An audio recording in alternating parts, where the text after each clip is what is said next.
अस्सलाम वालेकुम गाइस, जैसा कि आज मैं आपको पेल ऑटो वॉशिंग मशीन के बारे में बताऊंगा।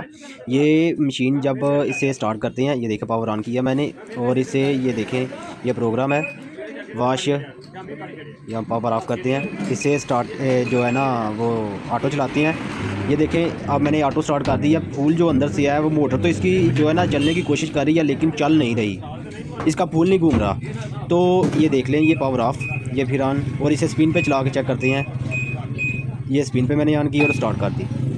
ये अभी ये देखें ये ड्रेन कर रही है, पानी निकाल रही है। तो पानी निकाल दे, ये देख लें पानी इसने निकाल दिया है। तो अब इसका टब जो है ना वो घूमने की कोशिश करेगा। ये देखें टब घूमने की कोशिश कर रहा है लेकिन मोटर जो है ना वो चल नहीं रही इसकी। इससे क्या मसला है ये मैं आपको दिखा देता हूँ। इसका मसला आप खुद भी अपने घर में से ठीक कर सकते हैं, तो कोई ज़्यादा बड़ा मसला नहीं होता। सबसे पहले आप इसका पावर ऑफ़ करें, स्विच निकाल दें, इसका पानी बंद करें। ये पानी बंद कर दिया और पीछे से पाइप भी खोल दें। पाइप खोलने के बाद मशीन को यहाँ से हम हटा के थोड़ा सा आगे करते हैं ताकि इसकी स्पेस बने, पीछे बैठ के हम इसका काम कर सकें।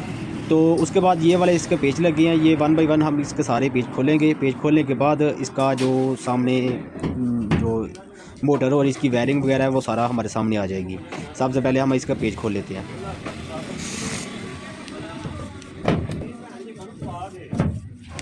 जी पेज हमने खोल दिया है। ये टापा हमने यहाँ से उतार दिया है। तो ये देखें इसका हमने कैपेसिटर ढूंढना है। कैपेसिटर इसका कहाँ पे लगा है? इस जगह पे कैपेसिटर होता है ज़्यादातर मशीनों का लगा, तो इस जगह पे इसका कैपेसिटर नहीं है। तो यहाँ से मैंने हर जगह तलाश किया, यहाँ कहीं कैपेसिटर इसका नहीं है। तो यहाँ ऊपर इसका देखते हैं, यहाँ इसके ड्रेन के साथ जो वाटर पंप लगा होता है, पंप के साथ कहीं कैपेसिटर लगा हो। तो हम यहाँ से खोलते हैं इसे। हो सकता है कि कैपेसिटर कंपनी वालों ने ऊपर लगा दिया है, तो ऊपर हम चेक कर लेते हैं। यहाँ से हमने प्रॉपर्ली पेज खोल दिया और डोम इसका उठाते हैं यहाँ से। ये डोम उठा दिया। तो ये नीचे सामने जो इसका आप प्लास्टिक की देख रहे हैं, यहाँ से ये पेच लगे हैं। ये भी तकरीबन 6-7 पेच लगे हैं। 1 बाई 1 इसके सारे पेज खोलते हैं और खोल के यहाँ पे देखते हैं इसका कैपेसिटर लगा है कि नहीं। तो ये देखें यहाँ पे भी इसका कैपेसिटर नहीं लगा। इसका कैपेसिटर कहाँ पे हो सकता है ये मैं आपको अभी बता देता हूँ। कोई ज़्यादा मसला नहीं है। हम इसे पहले जैसा ही बंद कर देते हैं जैसे हमने इसे खोला था, क्योंकि यहाँ पे कैपेसिटर नहीं है। पेच लगा के इसे बंद कर देते हैं। तो उसका कैपेसिटर कहाँ पे हो सकता है कि मोटर के नीचे लगा हो जहाँ पे इसका गियर बॉक्स होता है। यहाँ प्रॉपर्ली हमने इसे बंद कर दिया है। बंद करने के बाद मशीन को थोड़ा उल्टाएँगे। उल्टाने के बाद हम यहाँ पे नीचे इसकी एक जाली लगी होती है। ये जाली के 2 पेच लगे हैं, ये पेच भी हम खोलेंगे। पेच खोलने के बाद नीचे इसका देखते हैं कैपेसिटर लगा है कि नहीं। जी ये जाली खोल दिया है और ये देखें इसका ये कैपेसिटर लगा है। कैपेसिटर इसका ब्लास्ट हो चुका है। ये देख लें इसका ये बिल्कुल इतना ख़राब हो चुका है कि पता नहीं इसे कैसे सोलर पे चलाते हैं या वाटा की वजह से इसका कैपेसिटर इतनी बुरी तरह से ब्लास्ट हुआ है। तो इसका हम यहाँ से ये पेच लगा है, ये पेच खोलते हैं तो कैपेसिटर हम इसका बाहर निकाल देते हैं। तो इसकी वायर यहाँ से कट करते हैं, कैपेसिटर बाहर निकाल के इसका जो है ना इसकी ताकत चेक करते हैं कितनी ताकत कैसे कैपेसिटर लगा है। तो यहाँ से देखें इतनी बहुत ज़बरदस्त इसका जो है ना ब्लास्ट हुआ है। तो ये जो कैपेसिटर गाइस लगा है ये आप देख सकते हैं। यहाँ पे इसका जो है ना ये मैं जूम करता हूँ आपको दिखाता हूँ। ये इसके ऊपर ये लिखा है 11 UF का इसे कैपेसिटर लगना है। तो हम इसका कैपेसिटर ले जाते हैं, तो वो वाला कैपेसिटर ला के आपको दिखाते हैं इसका कैपेसिटर कौन सा लगना है।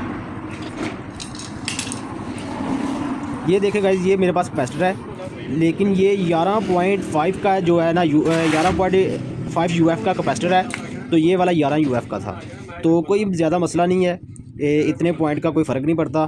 तो आप 11 शार या जो है ना 11.5 का लगा दें, या 11 का मिलता है या 10 का भी लगा दें तो कोई मसला नहीं बनेगा, मोटर बिल्कुल इसकी ठीक चलेगी। तो ये वाला फ़िटिंग मैंने यहाँ कुछ इस तरह की फ़िटिंग कर दी है। तो यहाँ फ़िटिंग करने के बाद ये वाली जो वायर हमने कट की थी इसके साथ इस कैपेसिटर की तार हम लगा देंगे। ये वाली जो तार है ऊपर यहाँ इसके साथ ये मैंने अच्छी तरह जोड़ लगा के उसके ऊपर टेप कर दिया है। टेप करने के बाद हम इसे चला के चेक करेंगे क्या हमारा जो मसला था वो पहले से क्लियर हुआ है कि नहीं। यहाँ से इसकी वायर एडजस्ट कर देते हैं। तो यहाँ से बिल्कुल ओके है। हम इसका यहाँ से पीछे से कवर बंद कर दिया, ये देख सकते हैं आप प्रॉपर्ली बंद कर दिया। और उसके बाद हम इसका स्विच लगा के इसे चला के चेक करेंगे क्या हमारा मसला क्लियर हुआ है कि नहीं। ये हमने स्विच लगा दिया है पावर ऑन हो चुकी है। तो यहाँ से हम पावर ऑन करते हैं, ये पावर ऑन और स्टार्ट। ये देख लें मोटर की, आप ये देख सकते हैं मोटर चल पड़ी है, फुल घूम रहा है। तो उसके बाद हम पावर ऑफ करते हैं। पावर ऑन करने के बाद यहाँ से स्पिन पे चलाएंगे। ये स्पिन पे मैंने कर दिया और स्टार्ट कर दिया। यहाँ से देखें मशीन पानी ड्रेन कर रही है। ड्रेन करने के बाद ये मशीन खुद ही ऑटोमेटिकली स्पिन पे चल पड़ेगी। ये देख लें, आपको आवाज़ आ रही है, ये ड्रम इसका घूम रहा है। ये देख सकते हैं आवाज़ भी आ रही है घूमने की।